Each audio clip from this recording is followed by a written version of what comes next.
Welcome to Ceasefire, where civics meets civility and engagement meets empowerment. Ceasefire is hosted by former Boerne ISD trustee and owner of the Boerne Bookshop, Dale Adams, and by former Boerne City Council member and local insurance agent, Ron Cisneros.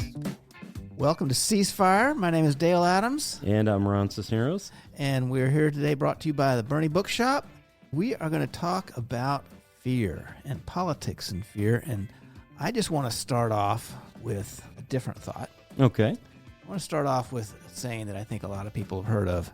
It's called, when you have a hammer, everything looks like a nail. Yeah, I've heard that. And it sums up for me a lot about people's perspective, because when people get into their perspectives and they think about something, they always think of it from a certain point of view. So when I had kids and I was raising kids, everything was about, how does this affect children? How does this affect my kids? Mm-hmm. How is it going to raise them? Do I take them downtown to go to that store because, well, how's that going to affect their character or something like that? So everything's about the kids. And I think we all do this. Our perspectives always end up determining what our perceptions are of the world around us. And when you throw fear into that perspective, it just twists a lot of stuff. It does. Yeah. It does. You know, in my own world, in the insurance world, live on fear. Yeah, well, you do. But fear has, I think, two sides. It has a healthy side, and then it has an unhealthy side, an irrational side. The healthy side of fear, in my world, is that you're motivated by the thought of an early demise or a catastrophic illness to purchase insurance to take care of your family, right?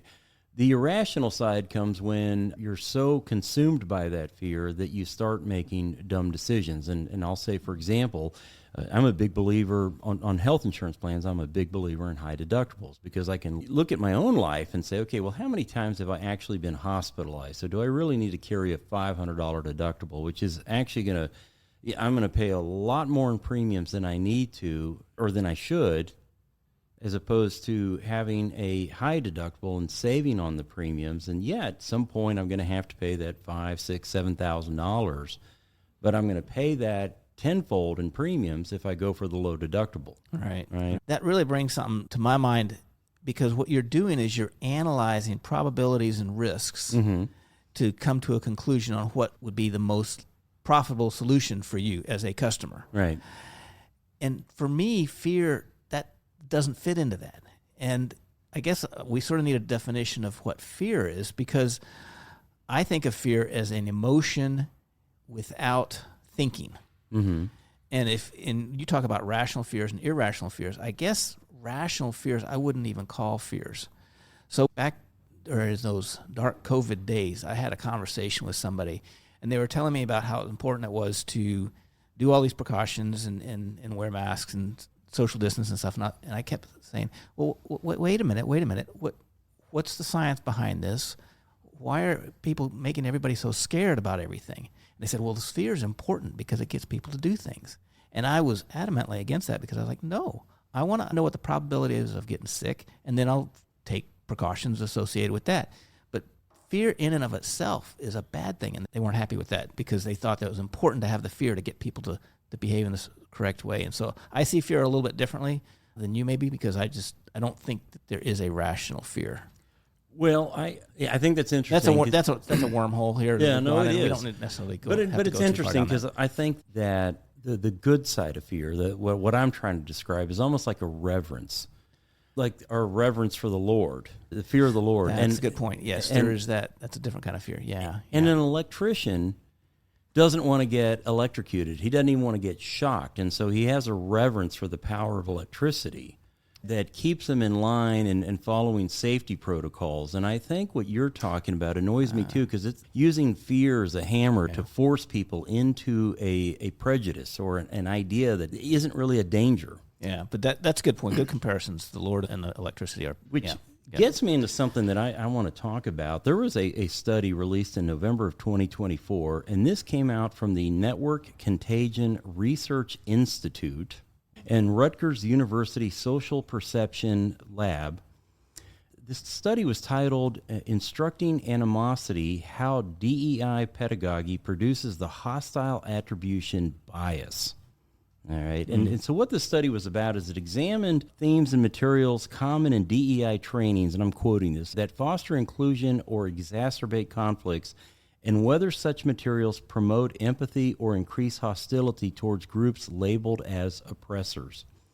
And basically, they had 3 experiments, one that focused on race, one on religion, and the last one on caste. And what it found is that when students were primed with DEI materials, they were more likely to perceive prejudice where none existed before, and they were more willing to punish the perceived perpetrators. So another simpler way of stating this is that there was no fear before, there was no prejudice perceived, and then somebody came in there and instilled fear, and then they had it. And they were ready to seek out justice against the perceived oppressors. Right. So they were going and looking for it. Right. They were saying, okay, it's out there. I'm going to go find it. And they did, because you can always find what you're looking for if you look hard enough. Right. Yeah, yeah. Which brings me to something else that I thought was interesting. I was trying to think of an example of like how I might put fear in somebody to get them looking in a direction they might not otherwise look. And I thought, okay, well, what if I took Dale, right? And I grabbed Dale and I dropped him somewhere in Africa where lions are present, where they roam. And you had no real idea about lions. And I said, Dale, lions are dangerous and they're out to get you. Drop you off there in Africa, and all of a sudden you're going to be looking for lions, right? And if I told you that lions kill 250 people every year, you'd have a new fear. What if I didn't tell you, though, that you were twice as likely to die from a hippopotamus, right? And I might go for a swim to get away from the tigers. Exactly, yeah, exactly. And you would be unaware of a actual real thing, a real threat. Yeah. And even worse is that, and I can't even do the math on this, 1 million people a year, so I don't know what the percentage is, but 1 million people a year die from mosquitoes. Yeah.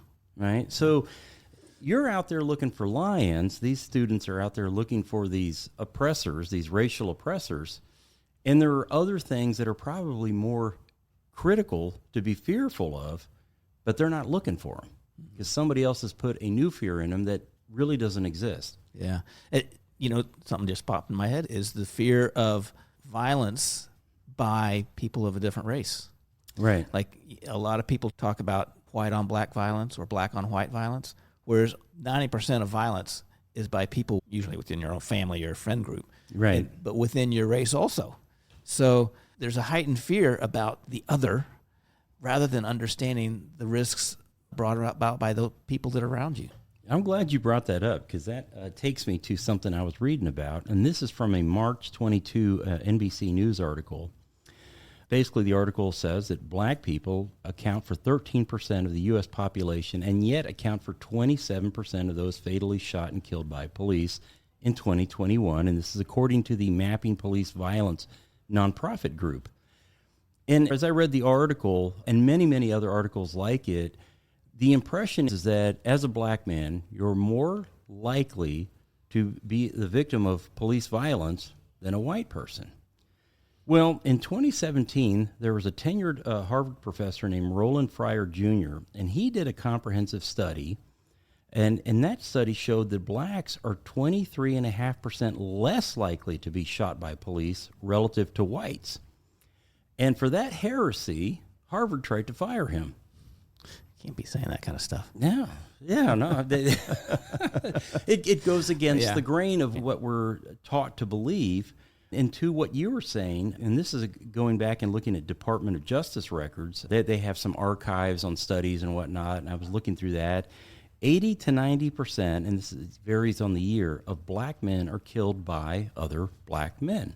But if you watch the news is telling you, it's telling the black men, watch out for the white cops. Right. So, we're not looking for hippos, we're looking for lions. Right. Yeah. And totally ignoring the mosquitoes. Right. Yeah. Completely unaware of it. Yeah. But that's what happens when people talk to each other about the same thing over and over again. We've talked about echo chambers, and people get in their echo chambers of fear. Right. And they just build onto it with each other, and suddenly they're both afraid of everything whatever they're talking about, they're both highly afraid of it, and they've forgotten about everything else. Right. I think that's getting to be more and more prevalent in our society, especially with the social media and the internet, where people can focus in on their groups and they don't hear sort of more of a broad what's going on in the world kind of story from newscasters or whatever. They just hear what they're told to be afraid of. Right. Yeah. We call the show Fear and Politics, or Politics and Fear. The reason for that title is that I think that there is a political push to put fear in our lives because it drives controlling. us. It's controlling people. And then at times they're also guilty, the government and the media, of minimizing certain fears or diminishing them. And to that end, let's talk about phobias for a second. So, phobias is defined by the dictionary as an irrational fear, not a logical one like that reverence that an electrician has for the power of electricity, but an irrational fear, right? And so we hear a lot of words today like transphobic, homophobic, xenophobic, right? And I know some people, even within my circle, that are truly xenophobic, But I think the word gets broadly used, and the transphobic word gets broadly used. As an example of that, there was a story last year about a young high school volleyball player that was hit in the head by a volleyball that was spiked by a biologically male volleyball player identifying as a female. One thing to note, in women's volleyball, the net is 8 inches lower than in men's volleyball. And so when you have a 6'1" man on the other side spiking a ball with the upper body strength that a man has, it can be dangerous. This young lady suffered a permanent traumatic brain injury as a result of that. Would you argue that that father had an irrational fear of a biological male identifying as a female, or would you argue that he was concerned for his daughter's safety and therefore had a very real and reverent fear of what the power of a man playing against his woman, or his daughter? That's where I think his fear was, the power imbalance that was coming into play. And I would say that's rational because that's a very physical environment, and the man was physically different than the woman in that case. Yet in this case, it's in a certain political party's interest and in a certain movement's interest to dismiss that fear, to diminish it and say it's irrelevant, it's irrational, it doesn't work. And to be fair, you'll see that on both sides of the aisle. Definitely. Right. Honestly, I think most political leaders and people running for any kind of office use fear to get people to support them. And whether it's somebody running for the school board saying, we got to protect our kids from this or that, or we've got to make sure that our schools are well funded, because if they're not well funded, something bad will happen to our presidents who say, these people are out to get you. And they all use fear, and it's unfortunate. Well, and we see that the school board's great. You just used that analogy. I think that's great. I think locally on the city council side, too, on the city council races and commissioners' races, we see that as well. And usually that fear is the fear of growth or the fear of change and the fear of running out of time. So I think we need to take a break. Yes, we're going to take a break. Ceasefire. This is Dale and Ron, brought to you by the Boerne Bookshop, and we'll be back in just a moment. Boerne has its own bookshop. In fact, it's called the Boerne Bookshop. Hi, I'm Dale Adams, inviting you to get lost. Get lost in a good book in our relaxed and casual atmosphere. We have a wide and eclectic selection in the Boerne Bookshop, and we pride ourselves on finding what you're looking for. We do author meet and greets, host writing workshops, and can connect you with a good book club. And your young ones will absolutely love our kids section at the Boerne Bookshop. And while we want you to get lost, we're easy to find, as we're in the heart of Boerne at the back of the Richter Tavern building. We are the Boerne Bookshop.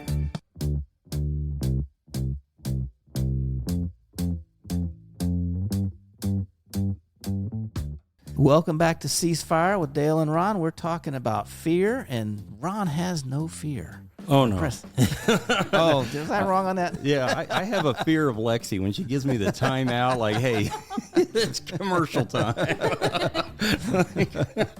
Because she edits the show, and so I want to make sure she doesn't edit out my good parts. So I have a healthy fear of Lexi and her power. Fear of your producer is always healthy. Yes, absolutely. Okay.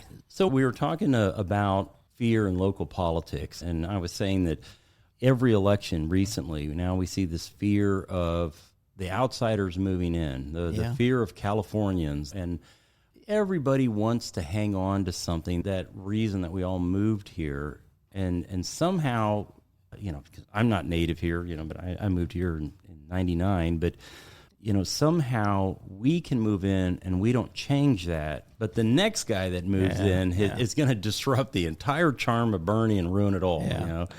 That's very prevalent, and that fear has been used by our elected officials locally to get elected. So it does happen, and it is used. And there's always concern, but fear and concern are different. And I think people need to be able to evaluate what needs to be done to accommodate new people that move here, but don't be afraid of them. Right. And honestly, we live next to a big city. There's going to be growth. And if there's not growth next to a big city, you got a problem. Yeah. Yeah. Well, this kind of takes me back to how you started the show. You were talking about perception, and I think this is a good time to circle back to that, because that's really what a lot of this is how we're perceiving the change around us, how we're perceiving what we're hearing on the news or reading on social media. So how do we change our perspective, and how do we keep fear from overruling our lives? Two things I think people need to do is they need to consciously think about what their perspective is. Mm-hmm. So when we talk about some topic, like on the school board, we talk about various things with kids, our perspective is about the kids and how to educate them. And sometimes we got to sit back. Okay, we're just thinking about the kids. We're neglecting other stuff. We understand that. But then the next step is, I'm going to put on a different hat. I'm going to try a different perspective, and I'm going to look at this issue from the taxpayer's perspective, or I'm going to look at this from the business person's perspective, or the traffic perspective if we're going to put a school someplace where the traffic is going to go nuts. We need to understand our perspectives, and we need to try and shift them.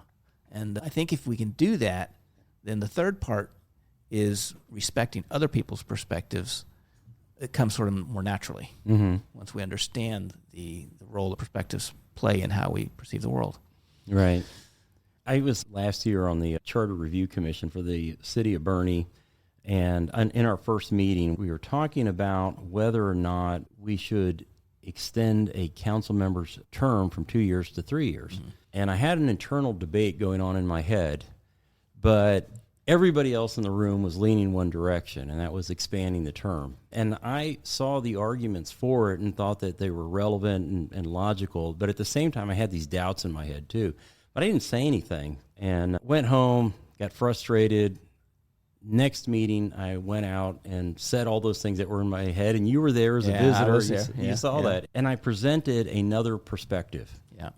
We had a healthy debate. It was very tough because it was basically me against the room, right? Yeah. But another perspective was put forth, and at the end of it, all of the other people that participated in that debate, came up and said, "Hey, man, great thoughts." Yeah. And it was an awesome experience, and it reminded me of, I think, my better days on city council, when I would, rather than live in fear of what somebody's going to think of what I say, actually saying what's on my mind and in my heart. Get it out there, that perspective out there. And it's hard to do because having a different perspective from somebody else brings across the idea that maybe there's a conflict there. Maybe there's going to be a clash of perspectives. And that means that you have to stand up and fight for your perspective and point out why it's valid, even though it's different from other people's perspectives. So it's tough presenting a different perspective to people. Right. But if people can understand that there are different perspectives, and everybody gives lip service to this, that we need multiple perspectives, but most people don't actually want to hear other perspectives. But if we can start to appreciate other perspectives, honestly, I think it'll be very helpful. One thing I took away from that, I understood what their concerns were, but I felt that there was a lot of fear behind them, fear of special interests, of outsiders, of chance of things happening. You mentioned that we should trust the system more, or the people more, and I thought that would be good about calming people down. It didn't really, but it was interesting. There's always a lot of fear in every conversation, unfortunately. Yeah, and I think we have a great system of government in place, federally, state-wise, and in the city, and The system is good. Yeah, it is. I do. I agree. Especially if we adhere to it. And I think that too often what happens is that politicians or elected officials, they have a fear of outcomes. Yeah. Right? I've seen this. You get up there and you've got a great working relationship with the people that are at the dais with you, and then an election comes up. And there are these outsiders, right? These challengers that are going to come in there, and they're going to bring in upheaval. And the point I was trying to make at that last meeting, that meeting I was talking about, is that those people are going to have guardrails. Right. There's a city attorney that's going to keep you in check, right? There's a city manager, city staff. There's a city charter. There's the state constitution. And so somebody can come in there full of passion and fire, and I'm going to be like Jesus in the temple, kicking over tables and knocking down chairs. And you can come in there and do that, and you're going to find out right away that there's a big limit on what you can do. Right. There's a cap on your authority. And so we need to just trust that process, that it's going to happen, and not fear the challengers that are vying for those seats. Yeah, the structure of our government, for the most part, controls passions. Right. It really does, especially at the local level. Now, of course, there are abuses, but that's a separate thing. The structure itself is actually very good at controlling things. Yeah. And another thing about fear is limiting. Right. It only stops you. That's right.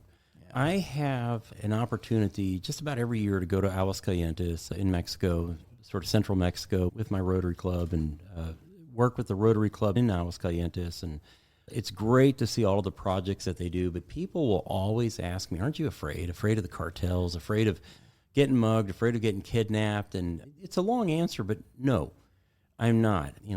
I'm with a large Rotary group. I'm always with the former mayor, the former chief of police, the former governor of the state of Aguascalientes. They're all in this Rotary Club. But even when I'm not around them, we eat dinner 8, 9 o'clock at night, sometimes don't finish till midnight, and I'll walk back to my hotel from the restaurant because it's a large meal. I'm not accustomed to eating that late, and I've never felt unsafe. But there are people that think I'm crazy because I do this, or they'll say, "What, you went to Paris? Weren't you afraid of pickpockets?" There are so many things that will keep you from experiencing all of the joys of life because you've watched something in the news, or you heard something about cartels in Mexico, or you just have limited information coming from people who want to instill fear in your life and keep you from living the fullest life possible. Yeah. That brings up something interesting. I've heard a lot of people talk about how good travel is for your perspectives on life. And I think combating fear is one of those things, because you go to places that you never heard of. Who's ever climbed the Alps, or who's ever been in the jungle of the Amazon? Right. And you have all these images in your head. But then when you go and you start visiting these faraway places, and you realize, okay, that's a tree, just like the trees we have here in the hill country. That's a mountain. Yeah, we've got some hills. And you realize that the world is the world, and it's not some fearful place to be. And then so when you start thinking about, going to Mexico, that's just another town over there, and it's got some hills, and it's still part of our earth, and it helps to dispel fear. So I recommend people travel. I always recommend people travel. But I think one of the things it really does is it helps you to not be afraid of unknowns. Yeah. And you and I have traveled to Argentina and Iceland together, and I think that was eye-opening. We had probably some preconceived notions of what both of those countries should be like. Iceland really kind of turned my world around because I found myself eating American food pretty much at every place that we stopped, not because I didn't want to explore, but because that's what they offered. It was a little shocking. Everybody spoke English, and they ate our food. I mean, at one point, we were way off on the northeast part of the island eating Mexican food at some restaurant. It wasn't very good, but it was familiar but not good yet. Yeah, it was like one of the highest rated restaurants in the area, and I'm like, this is oh boy, it's like we came all the way over here to eat Mexican food, But it's definitely an eye-opening experience, and you're right, it changes your perspective. Yeah. Because you go there and you realize, it's not a bunch of volcanoes and we don't have to dodge the icebergs. Right. It's just another place with roads and people and restaurants. Yeah. My healthy fear of Lexi has come back. And I think we're supposed to talk about a book or something at this. So the book this time is not about fear. It's called Awe, The New Science of Everyday Wonder and How It Can Transform Your Life by Dr. Keltner. Now, I haven't read this, and For full disclosure, probably about half the books I present here I've read and half I haven't. But it seems like a fascinating book because it talks about how awe is in your psyche and how you think about it and how it's good for you. And I agree. I think people are so blasé about awe and wonder that it's not cool. That's what kids have. Kids have awe and wonder. But we should all have awe and wonder because the world is an incredibly good place and wonderful things are out there. And it's just awe-inspiring to see. Big mountains, massive trees, watching an anthill in action or something like that. Right. I mean, there's everywhere. And so this is a neat book, and we got it at the Boerne Bookshop. Awesome. I look forward to reading it. Have I convinced you on another book? Yes, sir. We'll wrap it up with that, and hopefully everybody gained a little bit of understanding about perspectives and fear and how we can overcome some of that fear by respecting each other's perspectives. And having a reverence for your on-air producer. Yes, that helps you. That's healthy. It's very healthy, yes. Thank you, Lexi. Of course. This is Ceasefire with Dale and Ron, and we will see you next week. And if you've missed some of our shows, you can always catch them at bourneradio.com.